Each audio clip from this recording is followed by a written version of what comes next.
Mobile phone কিনে 1 মাস পরে সেই ফোন ফেরত দিতে গেলে বেগম রোকেয়া বিশ্ববিদ্যালয়ের 3 শিক্ষার্থীকে বেধড়ক পিটিয়েছে রংপুর প্রেসক্লাব মার্কেটের কিছু দোকানদার। পরে সেই 3 শিক্ষার্থীকে মুমূর্ষু অবস্থায় উদ্ধার করে হাসপাতালে ভর্তি করা হয়েছে।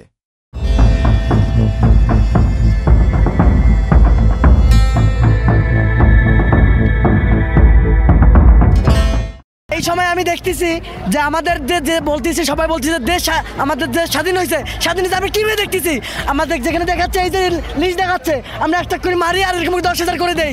এটা কিভাবে পাইতেছে এই সাহসটা, কই থেকে পাইতেছে? এই আপনার প্রেস ক্লাব মার্কেট, এটা syndicate market, second hand mobile বিক্রি করে, চুরির মোবাইল বিক্রি হয় এখানে সব সময়ের জন্য। আমাদের সভাপতি এসে বলে যে এই দেখ তোরা কি এখান থেকে বাইর হবি না মাইর খাবি।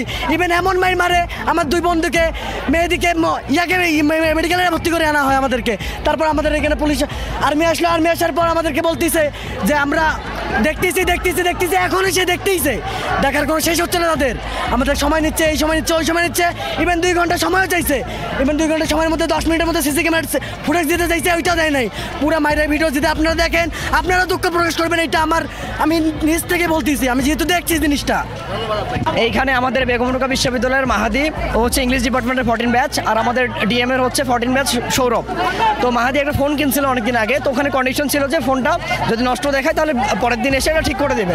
ফোনটা 1 মাস বা 1.5 মাস ইউজ করার পরে যখন এসে বলছে যে কন্ডিশন আছে, তো দোকান থেকে বলছে যে আজকে না গিয়ে কালকে আসেন। তো আজকে হচ্ছে সেই দিনে যখন আসার পর যখন ফোন তারা ব্যাগ দিতে গেছে, তো সেই সময় দোকানদার বলছে ফোন ব্যাগ দিব না। এক প্রকার কথা কাটাকাটি থাকতে পারে স্বাভাবিক, কিন্তু করছে কি ডিরেক্ট থাপ্পড় লাগাই দিয়েছে। থাপ্পড় লাগানিতে যদি সীমাবদ্ধ থাকতো তাহলে আমাদের কোনো সমস্যা ছিল না, হইতেই পারে একটা সমস্যা। কিন্তু এই যে সিন্ডিকেট, এই প্রেস ক্লাবে যে এত সিন্ডিকেট, 15 থেকে 20 জন এসে মৌমাছির মতো আমাদের বেগম রোকেয়া বিশ্ববিদ্যালয়ের 2 জন ছাত্রকে গণপিটুনি দিয়ে আহত করছে। এমন আহত করছে আমরা হাসপাতাল থেকে পাঠাই দিছি।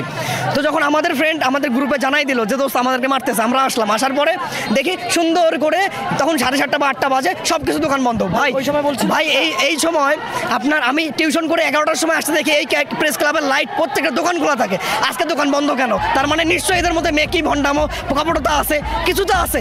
এসে আমরা দেখি পুলিশকে নিয়ে হিজড়া পার্টি দাঁড় হয়ে আছে। পরে আমরা এখন সুন্দর করে পুলিশকে বললাম যে কি সমস্যা কোথায়, আমাদেরকে মালিক সমিতি, সিন্ডিকেটের যে সমিতি সভাপতি তাকে ডাকবেন। তো সভাপতি অবশ্যই এর মধ্যে লুকাইছিল। আপনি এখনও জানবেন যে মোবাইলটি নিয়ে এত ঝগড়াঝাটি, সেই মোবাইলটা এখনও মালিক সমিতির কাছেই রয়ে গেছে। তো আমি একটা জিনিস বলতে চাই যে স্বৈরশাসক পালায়ে গেছে, কিন্তু এইরকম কিছু স্বৈরশাসকরা এখনও বহাল রয়েছে তাদের জায়গা। তারা ভেবেছে যে মানে আগে তারা আমাদেরকে একটা চার্ট দেখায় যে আমরা অমুক দিনে অমুককে মারি আর 10,000 টাকা করে জরিমানা দেই। ফাইজলামি পাইছে আমাদের সঙ্গে। তারপরে আমরা পুলিশকে বলি যে আমাদেরকে যারা মারামারি করছে প্রত্যেককেই আমরা আপনাদের এখানে উপস্থিত করতে হবে। তখন পুলিশ আমাদেরকে আশ্বস্ত করে যে 30 মিনিট সময় নেয়।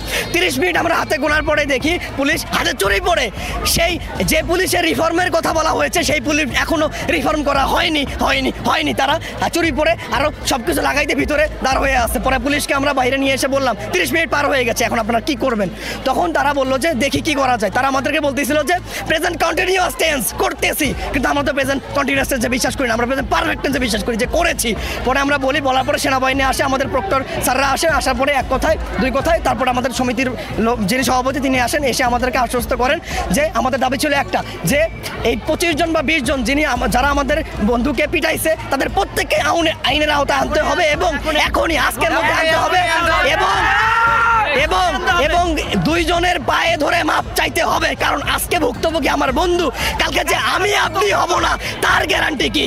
এটা বলার পরে তখন সে আমাদেরকে বলছে আশ্বস্ত করছে যে সিসি ফুটেজও আমাদেরকে দিবে এবং হচ্ছে যতদিন পর্যন্ত ওই ছেলেরা যে 20-25 জন আমাদেরকে মারামারিতে জড়িত ছিল তাদেরকে ধরা হবে না, ততক্ষণ পর্যন্ত এই প্রেস ক্লাবের প্রত্যেকটি দোকান তালাবদ্ধ থাকবে। এখন কি চাচ্ছেন আপনি?